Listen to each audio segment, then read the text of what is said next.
absolutely anything to have just been able to go in and hold her hand.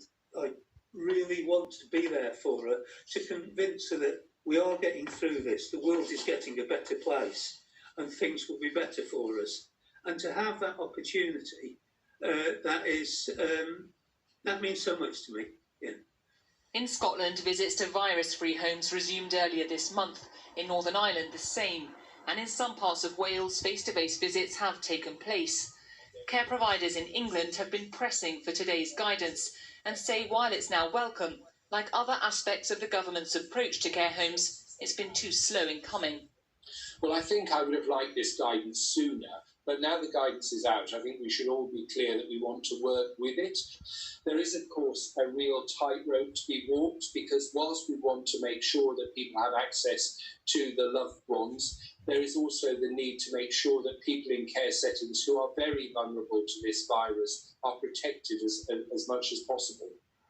This sector, hit so hard by this crisis, still wants to tread carefully. But for so many worried about those they love, the prospect of reunion brings huge relief. Alex Forsyth, BBC News. The Labour Party has agreed to pay substantial damages to 7 former employees who'd gone to court in a row over anti-Semitism in the party. They spoke out in a BBC Panorama programme last year, criticising the leadership's handling of anti-Semitism complaints. Labour has issued an unreserved apology for making false and defamatory comments about the whistleblowers. With more, here's our political editor, Laura Koonsberg. Their day in court.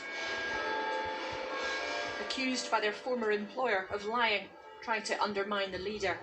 These young men and women who told their stories of anti-Semitism inside Labour came to hear the party say sorry. Inside cramped court 37, in a hearing of just 5 minutes. A year on, Labour's claims were withdrawn. We are pleased that our reputations have been restored, although it will take time to repair the damage caused by their unfounded attacks. Alongside the journalist John Ware, who presented their case on BBC Panorama, they'll receive financial damages.